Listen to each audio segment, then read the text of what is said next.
Hello everyone, today I'm here to share with you all of the books I read in November. So this is definitely my least amount read month I've had this year by far. I've only read 5 books this month, but I'm really happy with the majority of the books that I read. This month was just insanity to me. I had like 2 weddings, I had like 6 photo shoots, I had to prep for the readathon, I had to do another like thing for a marathon, a TV show marathon I was participating in. I just had a lot going on this month. So the fact that I read even 1 book, I'm pretty happy with. So yeah, only 5 books. So this will be a little bit of a shorter wrap up. I hope that is okay. As always, I'm going to start with my least favorite book, working up to my favorite. So, I want to talk about is my least favorite, sadly, and that is Until the Last Star Fades by Jacqueline Middleton. This is an adult chick lit novel, I would say, and I gave this book a 3.5 out of 5. She also wrote the London Belongs to Me duology, which I did really enjoy. This book is all about this girl named Riley, who is at her senior year of NYU, and she has a lot of things going on. She has to, struggle with having like 3 different jobs. Her mom has relapsed again with her cancer, so she's having to go through with that. And then she meets a guy named Ben, and Ben is from London, and he comes to New York basically, and he moved from LA because his acting career wasn't going as well, so he's hoping that New York will be better, and he's just looking for a good time. And basically these two become friends, and then you can guess what happens from there. I enjoyed this book. I thought the romance was super cute, but I found it to be too long. Like, the book is almost 500 pages. It's like 480 pages. I do not think it needed to be that long. I would say that was the one problem I had with it. It kind of just drug on because it was so lengthy that you had to write a lot, but there was not a lot that happened, if that makes any sense. So I would say if you're like really interested in chick lit, to check this one out, because the romance is very adorable, very steamy, super cute, but it just took a while to get there, and then when we got there, it took also a long time as well. So it was just very lengthy in my opinion,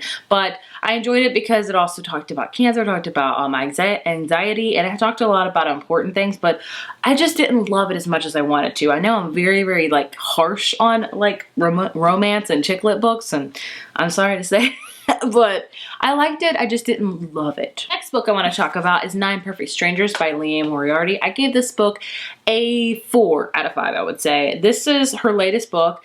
It's her craziest book yet, that is for sure. I did a whole video talking all about all of her books. If you want to know any about her books, check that video out. I tell you which ones I like, which ones I don't like, what they're all about, and all that kind of things. This is basically about these 9 people that go to this health resort, and they all go for very different things. There's like a married couple that goes for counseling. There's a guy who wants to go to just be healthier. There's a woman that goes for just kind of a rejuvenation, and it's all about their journey there on like this 9-day retreat, I want to say, or like 10 days, and it just gets insanity. This book does not have a mystery as most of her books do, but it's just so bizarre. Like, you're gonna hit midway to this book and you're gonna be like, what am I reading? Because it just goes from like here, and then it goes like, it's just insane. I did like it though because it was so different from her other books, and I still think about it quite often of just how a bizarre book it was. So I did enjoy it, and I would recommend it if you're a Liane Moriarty fan, but just don't expect it to be like her other books, because it is definitely not. Like, all her books are kind of different. This one is the most different, I guess you could say would be the right word. This book I want to talk about is Arch Enemies by Marissa Meyer. I gave this book a 4.5 out of 5. This is a sequel to Renegades, which was my favorite book of last year, I think. And I was very anticipating this one because I loved Renegades so much. Renegades is about like this Marvel movie, if you will, of books. We have these heroes called the Renegades, and they're basically these people that keep the city safe, of Gatlin safe, and they do things, and they have younger kids that are becoming renegades. They're all prodigies if you have powers, pretty much. And then we have the arch enemies, who are kind of the villains of the group. And basically this book follows 2 main characters. Adrian, who is a renegade. His alias is named Sketch. He can draw anything, and he can like pull it, and it's real life. So he could like draw a book on the floor and can pull it up, and he has a book. Like, it's insane.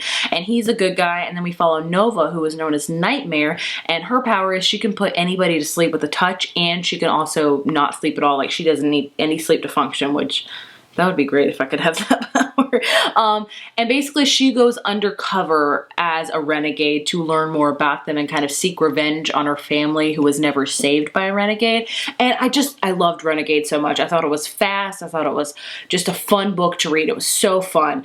And this one I did not love. I feel like this is the kind of standard second book setup where the first book's really, really good and the second book you kind of hit a lull, but then the third and final book, it hits with a huge punch. It's just really good. This one I feel was just the typical middle one. There was a lot of politics that went into this book, which I really enjoyed, but with that, there wasn't a lot of like action, I would say. There wasn't a lot of fight scenes and a lot of really choreographed, you know, scheming and things like that. It was more kind of the back end of that, like the political aspect of it, the right versus wrong, which I do enjoy. So sadly, I did not love this one as much as Renegades, but I still love this series. Good Lord, it's one of my favorite series of all time. But the ending was also really good, but overall I wanted to like it as much as Renegades, but I didn't. I don't know how people are feeling about it, honestly. I still need to film my video review for it, but I liked it. I didn't love it. Like I wanted it to be as good as Renegades. Maybe I'm the only one that feels that way. I am not sure. You'll have to tell me. The last two books I read this month, I gave both 5 stars. They were both amazing. The first one is Sawhill Girls by Claire Legrand. I loved this book so much. I was not expecting to love it as much as I did. Sometimes I go into books thinking, I'll like it, I won't love it. This one, I loved. It's about this place called Sawhill Rock, and on this place there's these girls that go missing from time to time and nobody knows where they go. They don't know what happened to them, so they kind of chalk it up to a disappearance or like they're dead. And it's about, we follow these 3 girls that live on Sawhill Rock. 2 of them have been living there for a while and one is very new, and she kind of shakes things up. And throughout the entirety of this book you learn where these girls are going that are disappearing and what is happening to them and how these 3 girls are playing into it. And it is a creepy book. I'm not gonna lie to you. I did not think it was gonna be as creepy as it was, but it was very creepy. Like this is the perfect book to read in your Halloween, like hands down. So if you own it and if you're thinking about reading it, I would save it for Halloween because the creep factor is freaking up there for this book. I loved it though. It also is so great for female power. Like there's so many good feminist tales in this. There's also great LGBTQ representation in this. There's also great asexual representation in this. This book is just phenomenal and I don't think enough people are talking about it. Like I haven't heard a lot of people say it, like a lot of things about it, but I loved every second of this book. The writing was beautiful, the plot was beautiful, and I also love that it's a standalone. Like I feel like the story is complete and I'm very happy with how it ended. My favorite book of the month should come as no surprise. I feel like everyone's gonna be putting this as their top favorite of the year. And that is Kingdom of Ash by Sarah J. Maas. It's the 7th and final book in the Throne of Glass series, and it was worth the wait. It was beautiful, it was sad, it was happy, it was all of the feelings of below. I have a video review talking all about it. It's basically a gush fest where I just say, this book's amazing, please read it. But I loved it. I thought it ended the way I wanted to. There was sadness all part of it, but I just loved every second of it. I thought it was going to take me a lot longer to read this than it did, but I should have known because once Sarah J. Maas envelops me in a story, she's hooked me in for good. So I love this book. If you're considering about reading the series, I would go ahead and do it. The whole series is out now, so you don't have to wait, and you could get them from your library and try 1 or 2 and see if you want to continue on. But I think it's a great fantasy YA series, honestly. Like I love the characters, of some more than others, but overall, I loved how it ended, and I'm kind of happy it's ended. Like, it's been a long series, but I feel like the chapter's finally, it's done, and I'm happy with that. But I loved every second of this series. There you have it. Those are all the books that I read this month. Only 5 to talk about. That's crazy, but maybe next month I'll read all of the holiday ones and just have a lot to talk about. But either way, I'm happy with what I read this month. If you've read any of these books, I would love to hear your thoughts and opinions on them. And yeah, I think that's it. I'll see you in my next video. Bye. I'll be home